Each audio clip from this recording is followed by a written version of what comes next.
오늘 우리에게 주시는 하나님의 말씀은 베드로후서 1장 12절에서 21절까지 말씀입니다. 이 계시의 말씀을 통해서 하나님의 음성 들으시기를 바랍니다. 그러므로 너희가 이것을 알고 이미 있는 진리에 서 있으나 내가 항상 너희에게 생각나게 하려노라. 내가 이 장막에 있을 동안에 너희를 일깨워 생각나게 함이 옳은 줄로 여기노니 이는 우리 주 예수 그리스도께서 내게 지시하신 것과 같이 나도 나의 장막을 벗어날 것이 임박할 줄을 알미라. 내가 힘써 너희로 하여금 내가 떠난 후에라도 어느 때나 이런 것을 생각나게 하려 하노라. 우리 주 예수 그리스도의 능력과 강림하심을 너희에게 알게 한 것이 교묘히 만든 이야기를 따른 것이 아니요 우리는 그의 크신 위엄을 친히 본 자라.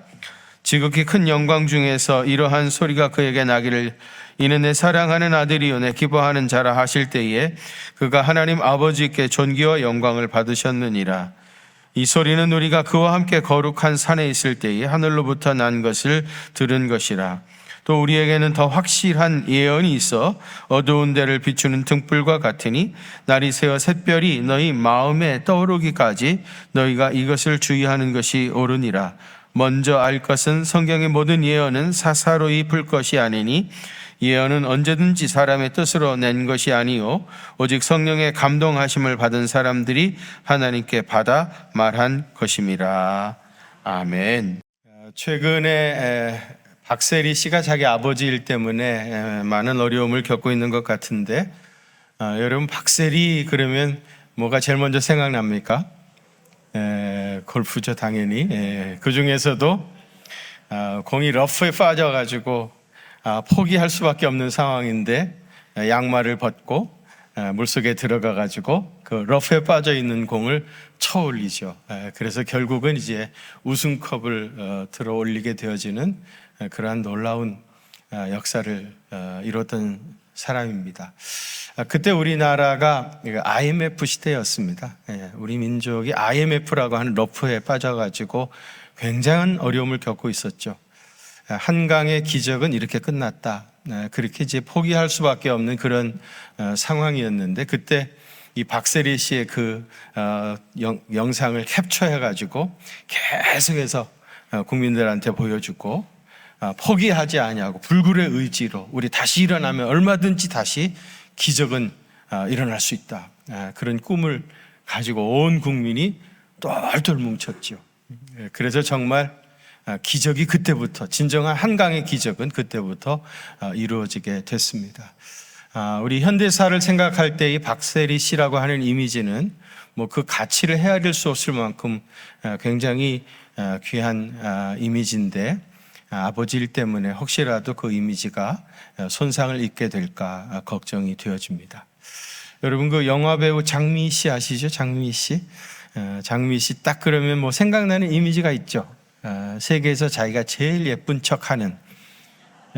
제가 객관적으로 볼 때는 사실 그렇지 않은 것 같은데 어쨌든 자기는 평생 자기가 제일 예쁘다고 생각하고 사시는 것 같아요. 그냥 그렇게 사시도록 내버려 두시죠.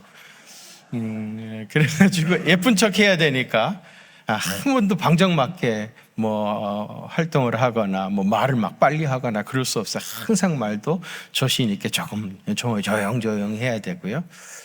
그러다가 이분이 그 떡장사 하는 역할을 맡게 됐습니다. 기억나시죠? 떡장사. 어떻게 떡을 팔았죠? 떡 사세요. 웃자고 하는 소리인데 웃지도 않고 있는 사람들은 뭐 하고 있어요? 눈치 그렇게 없어가지고 어떻게 이 세상에 살겠어요? 떡 사세요. 떡 사세요. 여러분 그 장면 기억나시죠? 얼마든지 아마 장미 씨는 그보다 훨씬 더 진짜 시장 아줌마처럼 막 소리소리 질러대면서 떡 파는 장사 역할도 할 수 있었을 겁니다. 그런데 그 순간에 또 장미 씨 이미지를 그는 잃어버릴 수가 없었던 거예요. 또 어떻게 보면 장미 씨라고 하는 이미지가 있기 때문에 그렇게 할 수밖에 없는 그런 아주 전략이 거기에 숨어 있지 않았을까 이런 생각을 하게 되집니다. 무심코 무슨 말을 반복하거나 몸짓을 반복하거나 무슨 표정을 지은 것들이요 그게 내 몸에 붙어버린 내 이미지가 되어져요. 그리고 어떤 이미지가 내 몸에 붙어버리면 그러면 그 이미지를 벗어날 수가 없습니다. 평생 그 이미지를 따라 살 수밖에 없어요. 그래서 이미지는 이 사람의 인생을 결정할 만큼 굉장히 중요한 힘을 지닙니다. 요즘은 이미지 메이킹이라고 하는 말을 자주 쓰게 되어지죠. 개인이나 회사는 할 것 없이 자기 이미지를 만들어 가는 것입니다. 어떤 이미지를 메이킹하느냐에 따라 가지고 경쟁력이 있는 사람이 되기도 하고 그렇지 못한 사람이 되는 경우도 많이 있습니다. 매스컴에서 나오는 이제 사람들을 이렇게 보시면은요, 사람들이 다 자기 나름대로의 어떤 이미지가 있어요. PD 연출자는 그 필요한 이미지를 가진 사람들을 그 많은 사람들 가운데 찾아내는 거죠. 섭외해가지고 앉혀놓고 그 이미지에 맞는 역할을 하게 하는 것입니다. 그래서 어떤 이미지를 메이킹할 것이냐, 이것이 굉장히 중요합니다. 사람들은 뭐 생긴 것 가지고 자꾸 얘기하잖아요. 생긴 것보다 훨씬 더 중요한 것은 이미지입니다. 이런 의미에서 저는 하나님은 참 공평하신 분이다, 이제 그런 생각을 해요. 사실 생긴 거는 태어나고 보니까 내가 이렇게 생긴 거 아니겠어요? 누가 이렇게 생기고 싶어가지고 이렇게 태어난 건 아니고, 생기고 보니까, 태어나서 보니까 내가 이렇게 생긴 거, 이거는 어떻게 내가 할 수 없는 내 한계 밖의 일입니다. 근데 생긴 것보다 더 중요한 게 뭐라고요? 이미지예요. 근데 이미지는 얼마든지 자기가 메이킹할 수가 있어요. 얼마든지 자기가 경쟁력 있는 이미지로 자기 스스로를 만들어 갈 수 있어요. 그래서 이렇게 생겨서도 얼마든지 귀하게 쓰임받는 그런 사람으로 살아갈 수가 있는 겁니다. 이런 의미에서 하나님은 공평하신 분이다, 그런 얘기를 하는 것입니다. 이미지라고 하는 라틴어는 이마고입니다. 이마고라고 하는 뜻은 형태, 모양, 모방, 느낌, 그런 뜻입니다. 창세기 1장 26절에 보면 하나님께서 우리의 형상을 따라 우리의 모양대로 우리가 사람을 만들자 그랬어요. 여기서 하나님의 형상이 라틴어로 이마고 데이입니다. 이마고 데이. 우리는 하나님의 형상, 하나님의 이미지를 따라 지음을 받았기 때문에, 그래서 하나님과 교제할 수 있는 것이고요, 하나님을 닮아갈 수 있는 거예요. 자녀들은 그 부모를 닮는 것이 마땅한 것처럼 우리는 하나님의 형상, 하나님의 이미지를 닮아가지고 태어났기 때문에 마땅히 하나님을 닮아가야 되죠. 그 구체적인 과정이 그동안 말씀드렸던 성화의 과정입니다. 우리 본문을 자세히 읽어보면요, 생각나게라는 말이 의도적으로 반복이 되어 있는 것을 발견할 수 있을 것입니다. 12절에 보시면은요, 12절, 내가 항상 너희로 뭐하게? 생각나게 하려 하노라 그랬고요. 13절에도 보시면 너희를 일깨워 뭐하게? 생각나게 함이 옳은 줄로 여기노라 그랬고요. 또 15절에 보면 내가 떠난 후에라도 어느 때나 이런 것을 뭐하게? 생각나게 하려 하노라 그랬어요. 베드로는 생각나게 라는 말을 굉장히 반복을 했는데, 이 말은 뭐냐면 베드로가 자기 자신, 베드로라는 사람을 생각하기만 하면 무엇이 떠오르게 될 것인가. 베드로라는 이름만 생각하면은 베드로는 이런 사람이었어. 그것이 생각나도록, 다시 말하면 베드로는 자기 자신을 이렇게 메이킹하고 싶었던 겁니다. 그래서 제가 오늘 설교 제목을 베드로의 이미지 메이킹이라고 하는 제목으로 말씀을 드리려고 해요.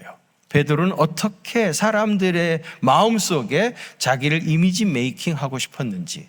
그 첫 번째는요, 진리를 생각나게 하는 사람입니다.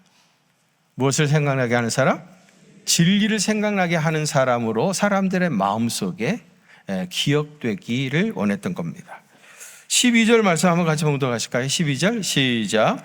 그러므로 너희가 이것을 알고 이미 있는 진리에 서 있으나 내가 항상 너희에게 생각나게 하려 하노라. 아멘. 이미 있는 진리에 너희가 서 있으나 내가 항상 너희에게 생각나게 하려 하노라.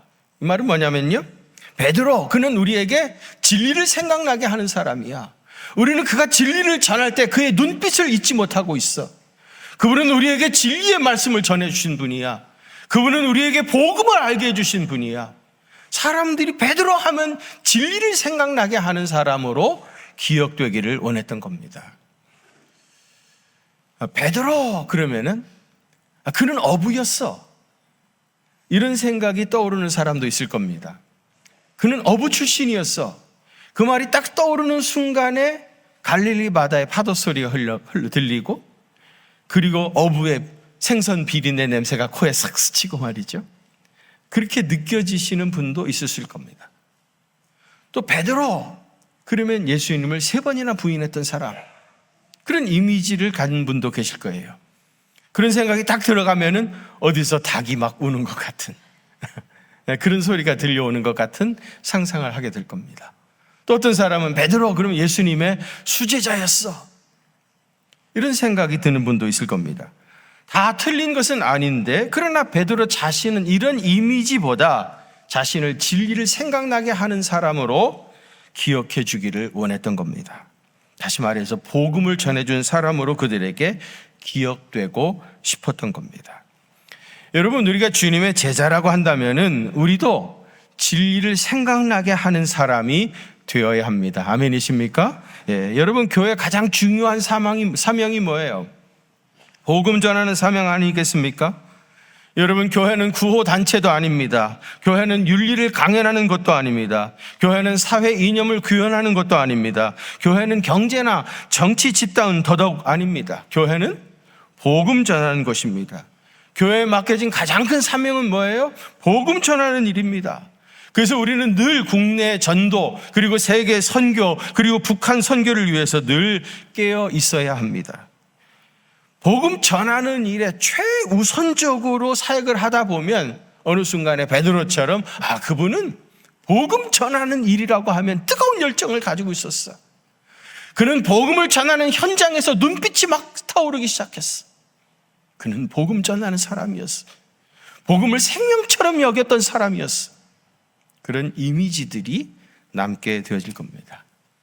베드로는 첫째로 복음을 전하는 사람, 진리를 생각나게 하는 사람으로 기억되어지기를 원했습니다. 두 번째로는 죽음을 두려워하지 않는 사람입니다. 어떤 사람이라고요?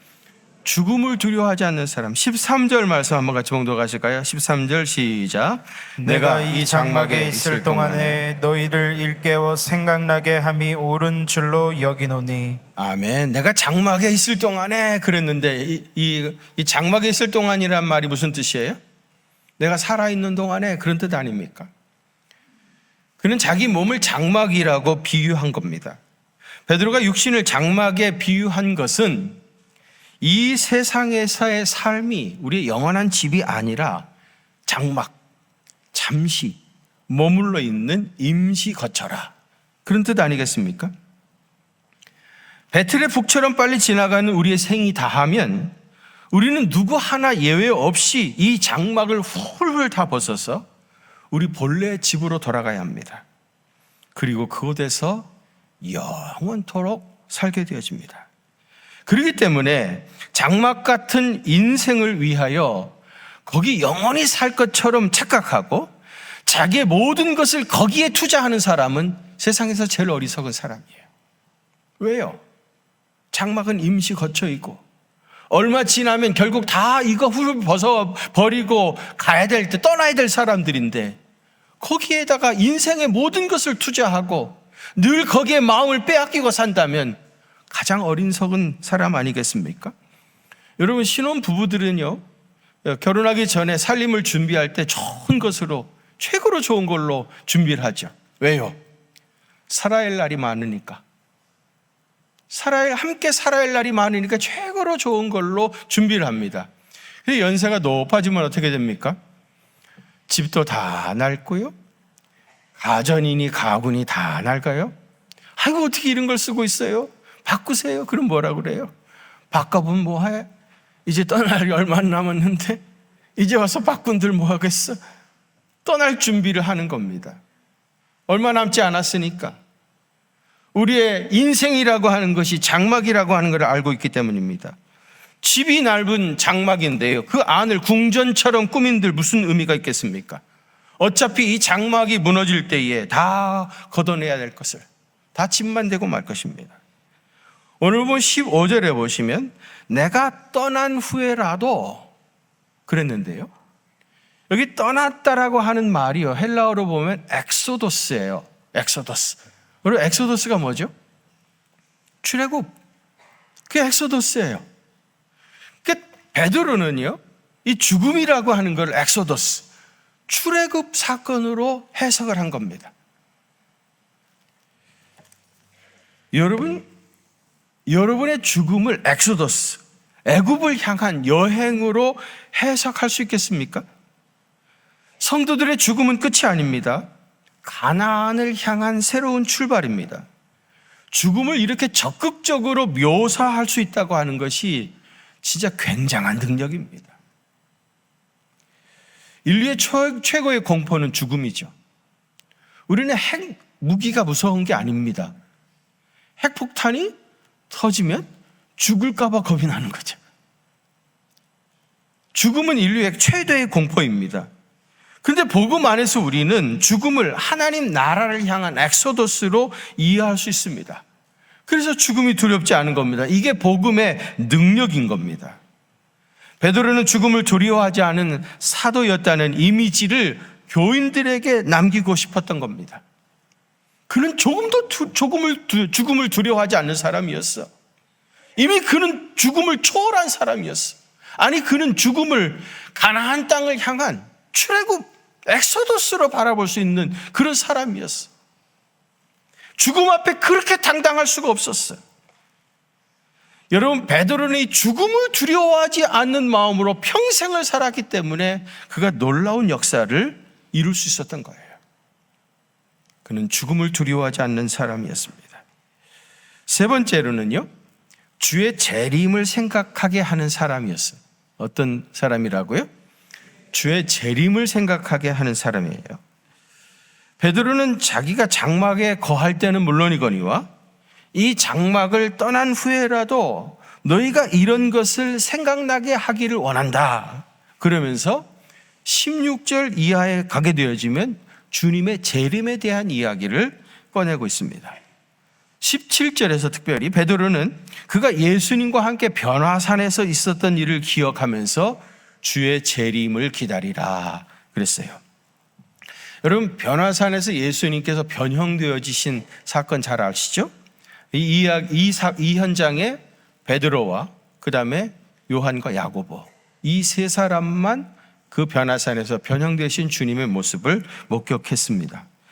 베드로는 이 사건을 재림 예수님에 대한 예표적 사건으로 이해를 했어요. 이 변화산 사건을 부활의 예표로 해석하는 사람들도 많아요.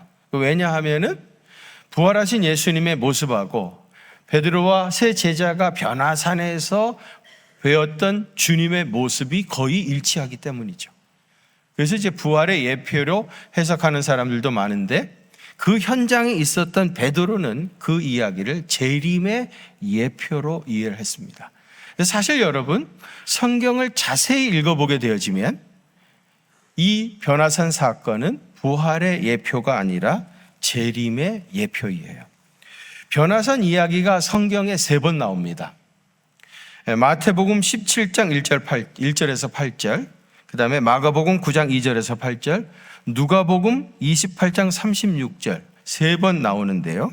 이 3번 나오는 이야기가 다 재림에 대한 메시지 다음에 이어서 나와요. 재림에 대한 메시지를 전하고 그리고 나서 변화산 이야기를 소개합니다. 한번 보세요. 마태복음 16장 27절 28절 한번 같이 봉독하실까요? 시작. 인자가 아버지의 영광으로 그 천사들과 함께 오리니 그때 각 사람이 행한 대로 갚으리라. 진실로 너희에게 이르노니 여기 서 있는 사람 중에 죽기 전에 인자가 그 왕권을 가지고 오는 것을 볼 자들로 있느니라. 아멘. 거기 보세요. 인자가 아버지의 영광으로 그 천사들과 함께 오리니, 이게 뭐예요? 재림에 대한 예언이죠. 약속입니다. 그때 각 사람이 행한 대로 갚으리라. 진실로 너희에게 이르노니 여기 서 있는 사람 중에 죽기 전에 인자가 그 왕권을 가지고 오는 것을 볼 자도 있으리라. 재림에 대한 예언의 말씀입니다. 그리고 바로 이어가지고 마태복음 17장 1절로 넘어가게 되어지는데 거기 보면 엿새 후에 예수님께서 이 말씀을 하시고 엿새 후에 예수께서 베드로와 야고보와 그 형제 요한을 데리고 높은 산에 따로 올라가셨다. 변화산 이야기가 나옵니다. 또 마가복음 9장 1절에 보면 또 그들에게 이르시되 내가 진실로 너희에게 이르노니 여기 서 있는 사람 중에 죽기 전에 하나님 나라가 권능으로 임하는 것을 볼 자도 있으리라. 재림에 대한 약속의 말씀입니다. 그리고 바로 이어지는 마가복음 9장 2절에 변화산 이야기가 나옵니다. 엿새 후에 제자들을 데리고 변화산에 올라가신 이야기가 또 나와요. 누가복음 9장 26절 27절에 보면 누구든지 나와 내 말을 부끄러워하면 인자도 자기와 아버지와 거룩한 천사들의 영으로 올 때에 다시 오실 때에 그 사람을 부끄러워하리라. 참으로 내가 너희에게 이르노니 여기 서 있는 사람 중에 죽기 전에 하나님 나라를 볼 자도 있느니라. 재림에 대한 예언의 말씀입니다. 그리고 이어지는 누가복음 9장 28절에 이 말씀을 하신 후에 8일쯤 되어 변화산 사건 이야기가 나옵니다. 각각 며칠이 지났다, 시간적으로는 6일 혹은 8일이 지났다고 되어 있지만은 복음서 기자들은 주님의 재림과 이 변화산 사건이 한 이야기라고 하는 것을 알고 있었던 거예요. 그래서 늘 변화산 이야기, 재림에 대한 약속의 말씀, 그리고 나서 반드시 변화산 이야기를 기록했던 겁니다. 베드로는 변화산에서 예수님의 모습이 변형되어진 그 모습을 잊을 수 없었습니다. 그리고 내가 그 변화산에서 보았던 그 예수님 모습 그대로 우리 주님이 반드시 다시 오신다. 우리 주님 다시 오신다고 하는 재림에 대한 소망을 가지고 평생을 살았습니다. 여러분, 베드로 전서를 쓴 이유가 뭐라고 그랬죠? 베드로 전서는 AD 62년경에 기록을 했어요. AD 64년에 네로가 기독교회에 대한 조직적인 박해를 시작해가지고 이제 박해가 교회에 임할 것 같은 그런 불안감이 늘 조성이 되었습니다. 교인들이 두려움에 떨고 있었어요. 베드로가 두려워하지 말라, 담대하라, 격려하고 위로하기 위해서 베드로 전서를 썼습니다. 베드로 후서는 AD 66년경에 기록이 됐어요. 금방 주의 재림이 올 줄로 알았는데 재림이 지연되고 있었던 거예요. 그래서 사람들은 우리가 뭐가 잘못된 거 아닌가? 아니, 재림이란 거 자체가 없는 거 아닌가? 다시 오신다면 벌써 오셨겠지? 이러면서 재림에 대한 의구심, 이런 것들이 팽배해져 가면서 교인들의 신앙이 뿌리채 흔들리고 있었습니다.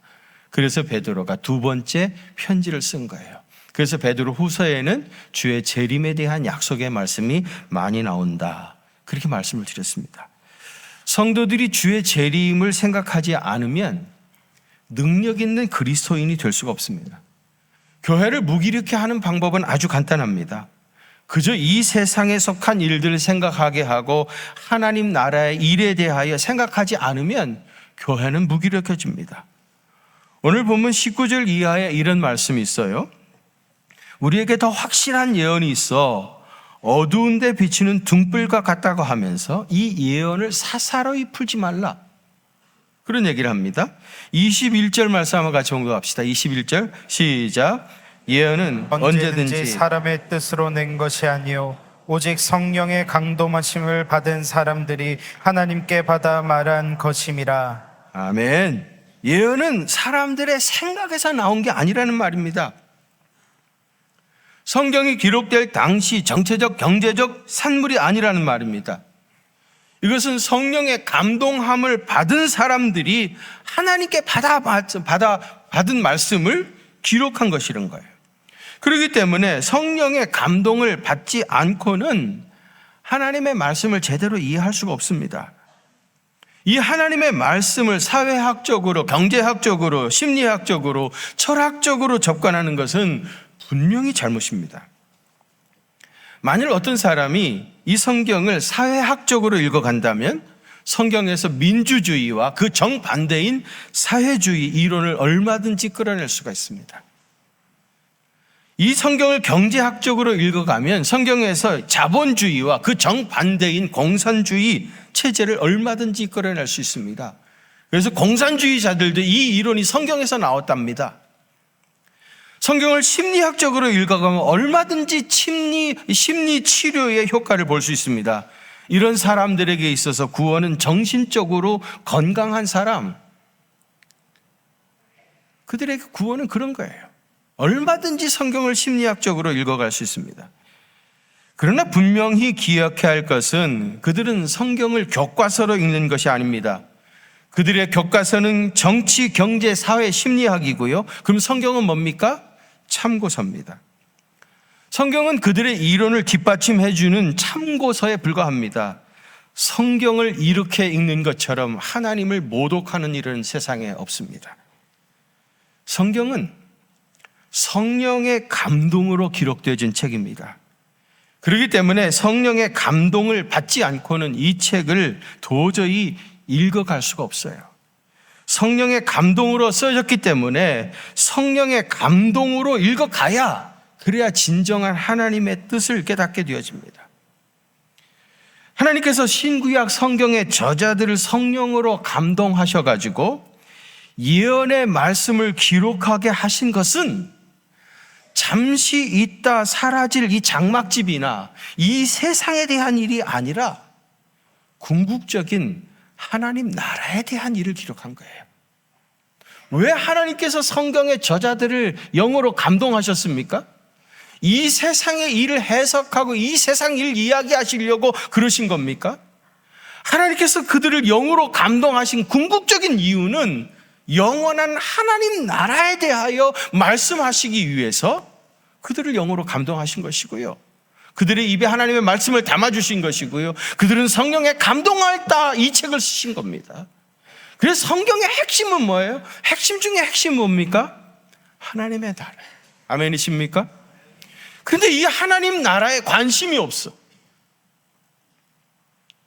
성경의 궁극적인 핵심이 하나님 나라인데 이 하나님 나라에 대한 관심이 없는 거예요. 그러니까 성경을 읽으면 나는 잠이 오는 겁니다. 이상하게 설교만 시작되면 나는 졸음이 쏟아오는 거예요. 이 졸음이라고 하는 거는 내가 관심 없는 말을 누가 하면은 자연히 찾아오시는 손님이십니다.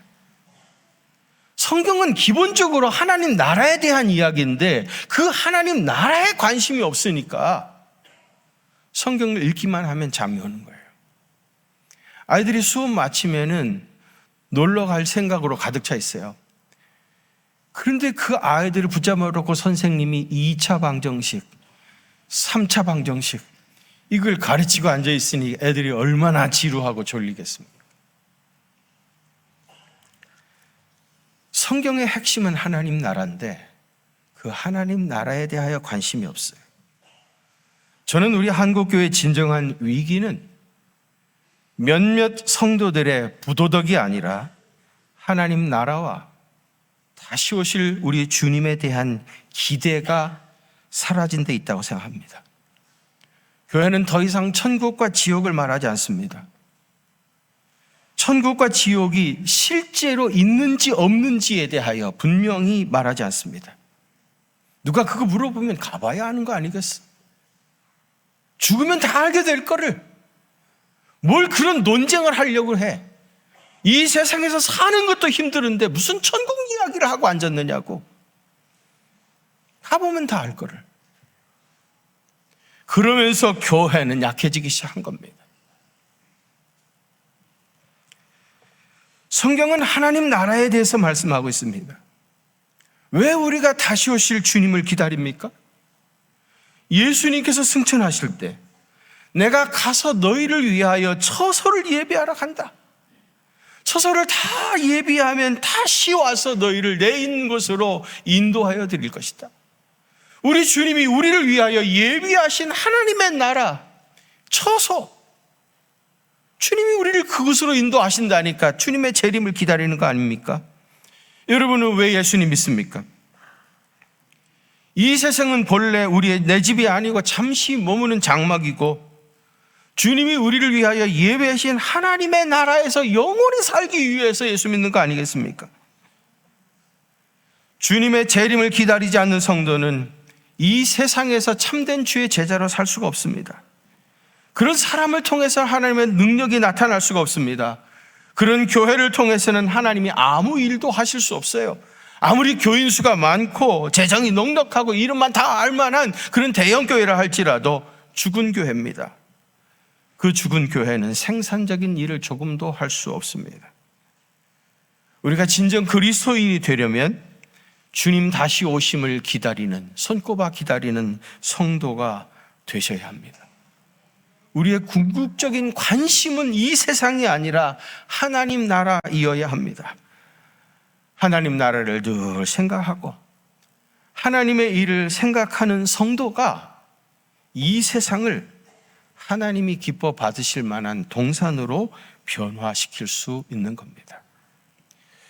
사도 베드로는 자기가 살아있는 동안에는 물론이고 이 세상을 떠난 후에도 교인들이 그를 진리를 생각나게 하는 사람, 그 다음에 죽음을 두려워하지 않는 사람, 그리고 그는 늘 다시 오실 주님을 고대하면서 살았던 사람이라는 그런 이미지를 남기고 싶었습니다. 그리고 그 이미지를 위해서 평생을 살아갔던 겁니다. 그래서 그에게서 놀라운 역사들이 나타났습니다. 우리도 베드로처럼 이런 사명을 붙잡고 이런 이미지를 심어가기 위해서 그 이미지를 따라 살아가는 주님의 귀한 종들 다 되시기를 주님의 이름으로 축복합니다. 하나님 아버지, 우리도 베드로처럼 진리를 생각나게 하는 사람, 그리고 죽음을 두려워하지 않는 사람, 그리고 주의 재림을 기다리는 사람으로서의 이미지를 가지고 평생을 살게 하시고 그렇게 살아서 하나님과 사람들 앞에 인정받고 주님의 놀라운 역사를 이루어가는 주님의 귀한 종들 되게 하여 주옵소서. 이제는 사망 권세 이기시고 부활의 첫 열매가 되셔서 언젠가 다시 오시리라 약속하셨던 우리 주님 예수 그리스도의 그 크신 은혜와 하나님 우리 아버지의 무한하신 사랑하심과 성령님의 위로하심과 교통하심이 우리 경기중앙교회 사랑하는 성도들과 또 저들의 가정과 그 생업의 현장들 위에 이제로부터 영원토록 함께 계시옵기를 간절히 축원하옵나이다. 아멘.